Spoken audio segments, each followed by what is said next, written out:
To get started, I just wanted to ask you both to introduce yourself. We're really fortunate today to have two second-year students with us, Petra Weiss and Mike Ding. Thank you again for joining us. Could both of you talk a little bit about your backgrounds? How did you come to the GSB? Why did you decide to pursue an MBA, and what were you doing before you came here? Sure, yeah, so should I start? Yeah, Okay, please. great. So I am Petra. For those of you who didn't know, I'm Petra, and I worked at Google before business school. And while I was there, I sort of realized that I had this gap in people management skills, and that was sort of my reason for wanting to go back to business school. And so as I was looking at schools, I was trying to find a school that aligned with that goal. So one that focused on coaching and interpersonal dynamics and really building out those people management skills. And as I learned more and more about the GSB, I saw that that was almost a perfect match. And so I decided to go to business school after about 3 years in the working world to build out those skills and to go back into a management role post business school. Great, thank you. Sure. Mike, how about you? Hi everyone, my name is Mike Ding. I'm a second-year MBA. Before Stanford, I worked in private equity and venture capital investing in technology companies in San Francisco. So in terms of coming to business school, I think one reason why I decided to come is my first job out of college, I actually had a manager who was a Stanford MBA grad. And the place where I worked was not the most touchy-feely sort of place. And people tended to be very aggressive. There wasn't a lot of mentorship. The type of leadership was very different from what we're taught at the GSB.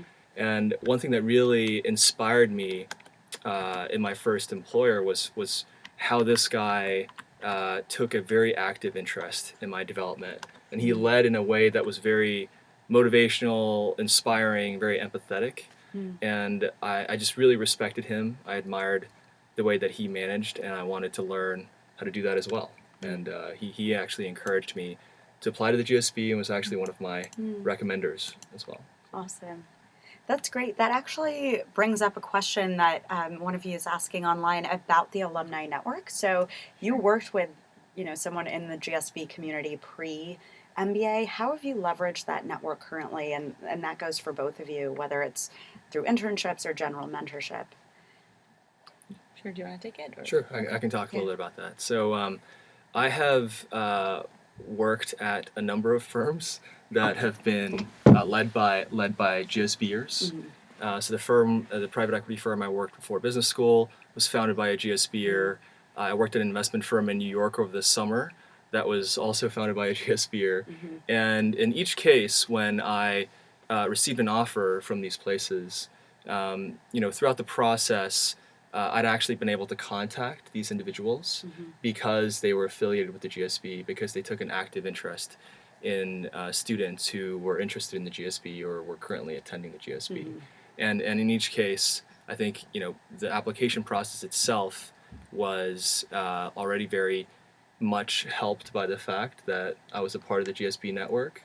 But even while I was there, I think because I came from Stanford, because the founders of these firms were Stanford grads, it enabled me to connect with them much more easily than someone who may not have had that shared background. Yeah. Yeah, and building on that, I think being at the GSB, I've used the Alumni Network a huge amount. So for those of you who don't know, we have a joint degree program in education and business, and so while I knew I wanted to go back into people management after, I wasn't sure exactly whether that would fall into the education space or the tech space.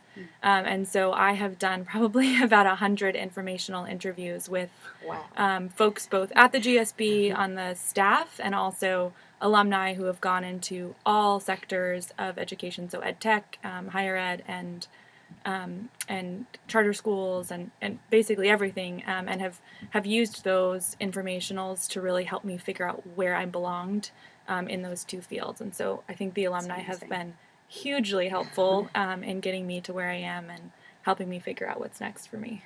Yeah, that is huge. Wow. So You talked a little bit about doing exploration in the MBA program, pivoting a little bit from where you were before. What was the cost benefit that you thought about coming into an MBA program? Was it hard to step out of the workplace? Kind of what were the opportunity costs that you thought about, and especially when it came to either family or maybe significant others? Sure, yeah. I think there were a couple of big opportunity costs for me. The first I would say is that my trajectory at the Google where I was before school was looking positive, and so it was really hard for me to say if I do want to come back and be a manager in tech, why am I really taking this time out now when it looks like I could get to where I want to get just by staying at Google, but a lot of my mentors and a lot of actually folks at Google that I worked with had taken those 2 years and sort of reinforced the interpersonal and coaching skills that you simply can't get or invest in the same way while you're working. And so I figured for me it was really important to go back early after 3 years before that opportunity cost got too high for me to sort of restart my career a little bit.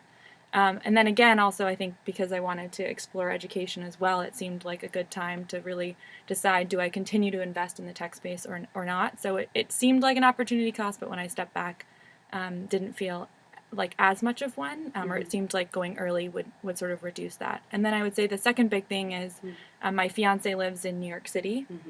And so that was a big decision because I had the opportunity to move with Google to New York City and be with him, or obviously come to Stanford and be a part. And so I think that was definitely a huge consideration. But the GSB has a fantastic significant other network and has really brought him in. He's actually really good friends with Mike now through the GSB, so he's been extremely welcomed into this community. And he actually has had lots of interviews with GSB alums that I've set up for him through the Alumni Network as well. I actually, quick story, emailed about 10 people in real estate in New York City on his behalf, and all 10 replied. Wow. So just another story about the power of the Alumni Network. And yes, it's an opportunity cost, but I think we'll be stronger for having had the exposure we've had while here. That's great. So, speaking of the exposure you've had while you're here, I was wondering if each of you could talk a little bit about the academic experience. Mike, if you want to start with maybe a favorite class or an experience that stands out to you specifically around the academics. Sure. Well, as I mentioned before, one of the reasons why I came to business school was to really learn how to be this type of inspirational, motivational leader that my first manager was coming out of college. And I think the GSB does an incredible job of giving you sort of real life experience, quote unquote real life, but experiential learning opportunities to do that. And one class that I will remember as the most impactful class that I had was interpersonal dynamics, also known as touchy-feely, which is a class where you really explore kind of how you react to other people, but also how you come off to other people. And I would say before the GSB, I was always very afraid to truly open up to people about how I felt, how they made me feel, what my impact was on them, what their impact was on me. But this is a sort of class that creates a safe space for people to really ask those tough questions of each other and give each other honest feedback about those impacts. And so I would say that the experiential learning, especially through classes like Touchy-Feely, has been just the most amazing part of the academic curriculum here. Wow. Petra, could you expand a little bit on that? What proportion would you say of classes kind of break down different teaching styles? How much time would you spend on cases versus lectures versus experiential learning? Sure. And a little bit more on the tactical side, is it hard to get electives or do you get to take the classes that you want? Sure. Yeah, so I would say first year was more lecture and case-based for me, and feel free to jump in if you disagree. But first year it was probably about half and half. So for some of my classes like strategy, we were in a case-based format. For others, like accounting, it was a little bit more lecture based, although there were some cases that were done. And so the professors basically decided what will be the best way for folks to learn the material that we're teaching and the most effective way. So that was mostly about half and half. For the elective second year, a lot more of them have been experiential for me because, again, I've been focusing on coaching and interpersonal dynamics and I'm part of a program called Arbuckle Fellows. And so that shift second year has been mostly to experiential and then still some lecture and case-based mixed in, but probably about 60% experiential and the rest case and lecture-based. Okay, great. So you mentioned Arbuckle Leadership Fellows. Maybe you can talk a little bit about what that is, and then both of you can also add on other extracurriculars that you're involved with and other commitments that you have outside of coursework and school, and also how much time you actually do spend on homework and classes relative to that. Sure. So Arbuckle Fellows is a coaching program that was started, I want to say about 10 years now, but I'm not exactly sure if that's the right date. And basically it allows the second year class to coach and lead the first years through what we call leadership labs, which is a first year required class in your first quarter. That allows you to think about what kind of leader you want to be. If you're the kind of leader you aren't, how do you get there? Learning from other leadership styles that other students have that you can sort of learn from. And so you as an Arbuckle Fellow lead 6 students in that first quarter class, and then you switch into one-on-one coaching for the winter term.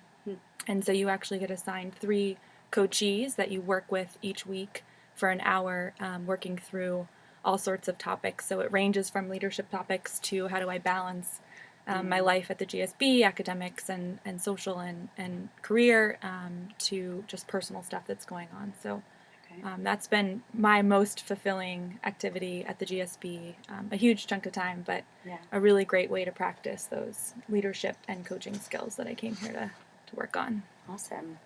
Mike, how do you spend your time outside of class? Are there particular clubs that you're really involved with? Yeah, I can talk to that. So I spent a lot of my time actually helping TA classes at the GSB, especially in the second year. And it's actually one of the things that I've personally found kind of most rewarding about the Stanford experience, which is that so much of the learning that happens here happens because we have just incredible classmates who come from all types of different backgrounds.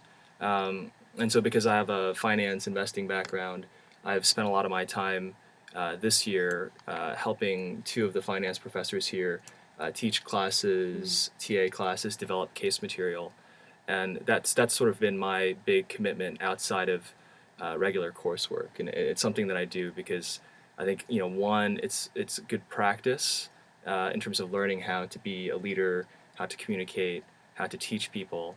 But at the same time, it's allowed me to give back to the community that I think has already given me a lot over the past 2 years. In terms of the split between time spent on different activities, I would say it varies pretty dramatically.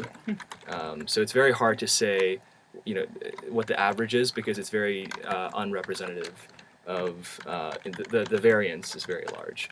And so I would say that the great thing about the GSB is that if you come, there is no structure to which you have to adhere.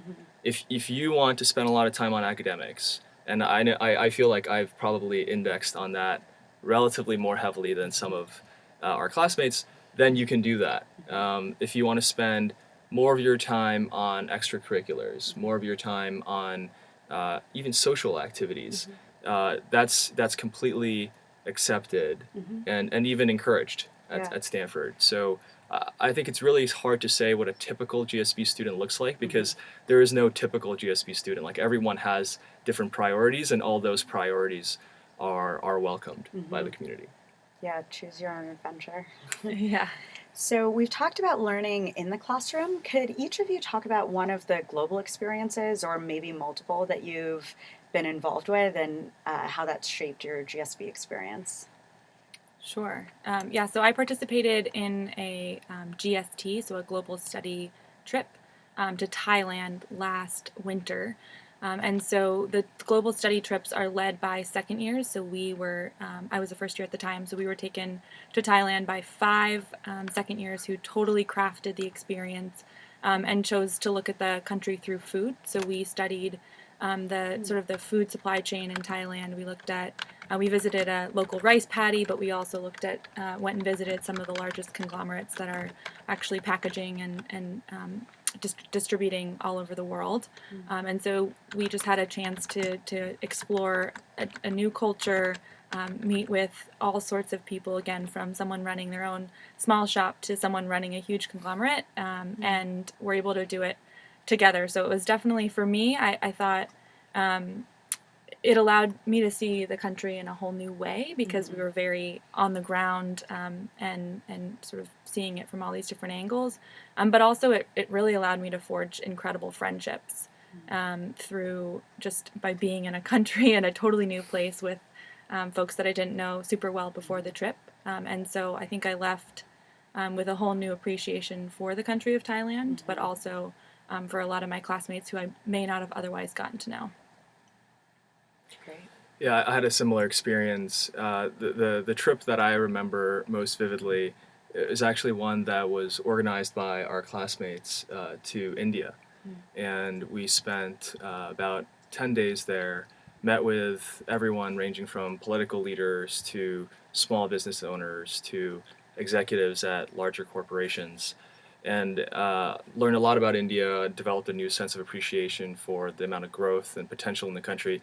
I think that stuff is, you can get that stuff just by going to different countries and traveling on your own. What's really unique about the trips that you take at the GSB to these countries is that you're going with classmates. I think something like 40% of our class is international students. And so, in all these countries, the people who are leading you, the people who are showing you the country, are people from those places who either grew up there, went to school there, or worked there and have incredible networks and just an incredible depth of understanding of those places. And I think that's what's really unique about these trips. It's not the fact that you can go all over the world, it's the fact that you can go with someone who knows those places intimately.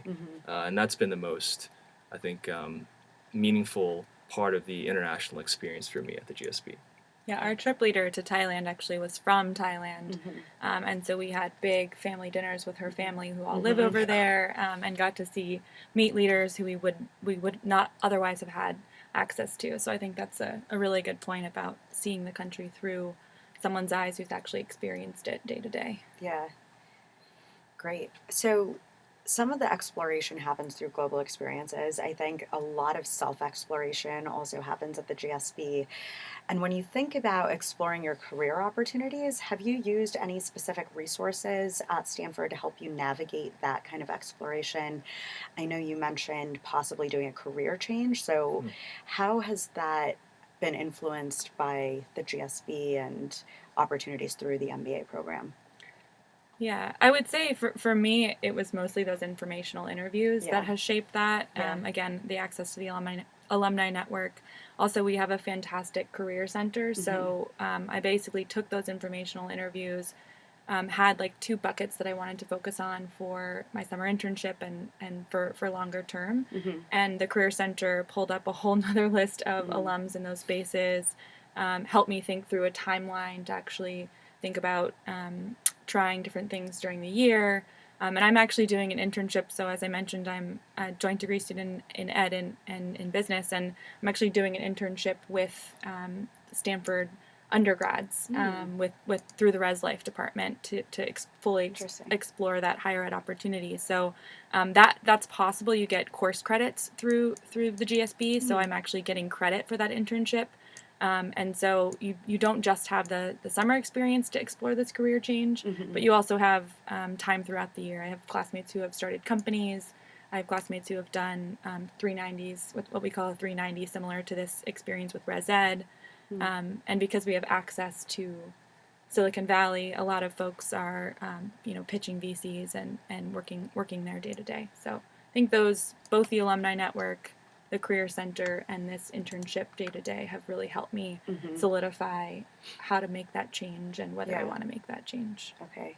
You touched on something that we also have a question about, which is GSB location. And Mike, I don't know if this has come into your thought process for recruiting or kind of the more formal channels at the GSB. Have Yeah. you gotten a sense of how our location in Silicon Valley has either expanded opportunities or the challenges that might come with being on the West Coast? Sure. Well, I think so. I have a personal bias towards the West Coast. I've been here for Yeah. almost 10 years, and so that was actually a huge selling point for me. For those of you who may not have been here, the weather here is pretty awesome. I would say that certainly if you're in Palo Alto, but your desired industry and company and firms are in New York City, there's no question that that becomes logistically more difficult. Flying 6 hours out to New York, flying back is more challenging than for students at some of our peer schools on the East Coast. That doesn't mean, however, that those firms aren't interested in GSB graduates. In fact, a lot of the demand, a lot of the job opportunities available through the CMC are from New York employers. And so the downside to the geography is not limited access, it's actually just logistical difficulty. And that's something that I found when I was interviewing in New York. I was interviewing with some investment firms, and just flying out there was the most painful part, but it wasn't hard to get them to be interested in GSB grads. In terms of, obviously, the benefit is if you're interested in industries that are more centered around the Bay Area, biotech, information technology, obviously, then there is, I think, the access and the logistical ease is pretty unparalleled. So it really depends on what you want. But I guess what I would emphasize is that access is incredibly broad, and that the one commitment you'd have to make is to undergo some more logistical challenges in flying back and forth. Yeah, building off that, I think I did recruit on the East Coast full time, and I think two things that actually helped in being out here, surprisingly. One is that we have really long breaks, so I would use those breaks to network with folks in New York and really set up informational interviews and interviews during those periods. So you do have, yes, logistical nightmares during the school year, but if you're really strategic and smart about how you use your time off, Stanford gives you a ton of time off to be able to fly to other places. And then the second thing is, I think you're actually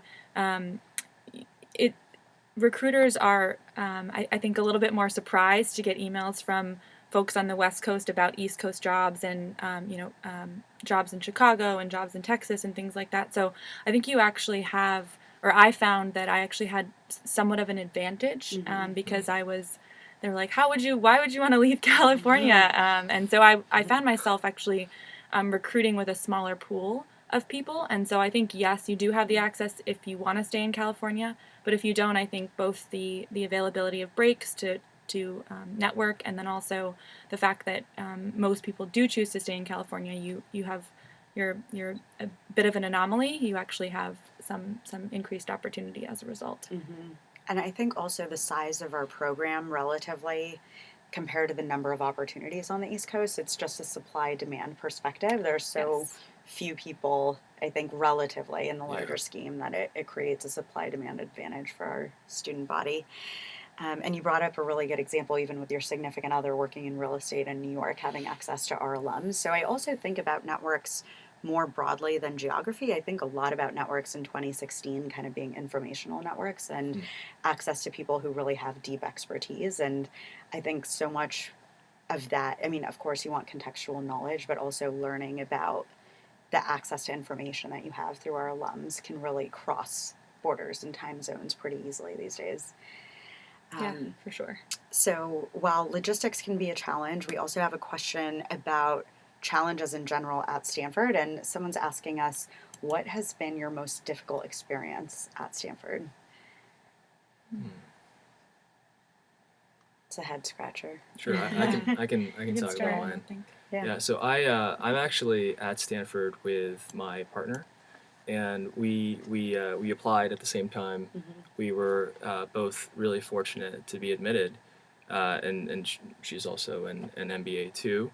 And the biggest challenge for us, just on a personal level, was just in the beginning, the GSB is so all-consuming in terms of its demands on your time, from the academics to the social scene, to you're thinking about jobs and internships and should I start a business, et cetera, et cetera. And I think the biggest challenge for us, and a source of friction in our relationship in those early days coming to the GSB, was how much time do we spend on spending time with each other versus on these other priorities that we have, because we do want to go through the transformative experience that the GSB has to offer. Yeah. And I think it generalizes to a broader point. For me, it manifested itself in my relationship with my significant other. I think for people who don't have partners here, the generalization is that you have your personal life, you have your life that you led before the GSB, and now you have these massive time commitments that are put on you by the GSB. And the question of how you balance those two can be fraught with uncertainty, and can cause frictions with your relationships with people before you came. I think everyone I know has successfully worked through those. My partner and I were able to find the right balance, but in the beginning that can be a really big challenge. Yeah, and just building off of that, I think my biggest challenge was the transition fall quarter as well, for slightly different reasons. I think I came in knowing what I wanted to focus on, but the second you get here, you're exposed to so much, and you're exposed to so many different classmates, and you hear about a company that someone's been at, and you're like, wow, that sounds interesting. Maybe I'll add a third industry to look at. And so I think for me, it was really figuring out, how do I learn to say no to things and be comfortable getting out of the experience what I came here to get out. And so I would say the more clear you can be about what you want from business school, and the closer you can stick to that when you're here, the easier that adjustment is. But I would say, yeah, that the first quarter at the GSB, there's a lot going on, and there's a lot of opportunity. It's really critical to focus on what you decided you wanted to get out of the experience. Yeah, that's perfect. I really appreciate you adding some advice in there, because I was going to ask if you had any final tips. So that's really great words to live by, not just for the application, but I think for life. Mike, any final thoughts on tips coming into either applying to or attending the GSB? Yeah, absolutely. So my final word of advice for the guests who are watching over the internet is that a lot of the admissions process, and even the GSB process itself, if you haven't been a part of it, if you haven't experienced it yet, it can seem contrived. It can seem like, what do they actually mean by being introspective and being reflective? Like, aren't those just buzzwords, Platitudes, right? yeah. And what I would say is they can be, and that only happens if you don't truly kind of buy in, if you don't truly commit yourself to being reflective, right? To thinking about why have you made the decisions you did, being honest about that, being honest about where you're from, who you are, what your goals are, instead of what you think that society or admissions officers want to see from you, or if you're admitted, what you think your peers or your professors want to see from you. The only way you really get to experience the GSB's benefits at a true level of depth is when you buy in, is when you say, I am going to do these things, even though it feels kind of awkward and cheesy at first. I am going to reflect. I am going to think about my life as it's been so far, and what I hope for it to be like in the future. So that would be my final word of advice, and the buzzword that I would use to capture that is be authentic. Be authentic to yourself. Those are great tips, both for the application and for life. I wanted to thank you both so much for taking the time. I know you always have 50 things you could be doing any half hour of the day, so I really appreciate it, and you really brought the GSB to life. So thank you so much. All of you that are joining us, I want to thank you for your time as well. Really appreciate you taking the time to learn more about the MBA program. As a reminder, you can always learn more about the GSB on our website, and we'll also be on the road this summer. So if you want to learn more about Stanford in person, you can take a look at our event calendar online.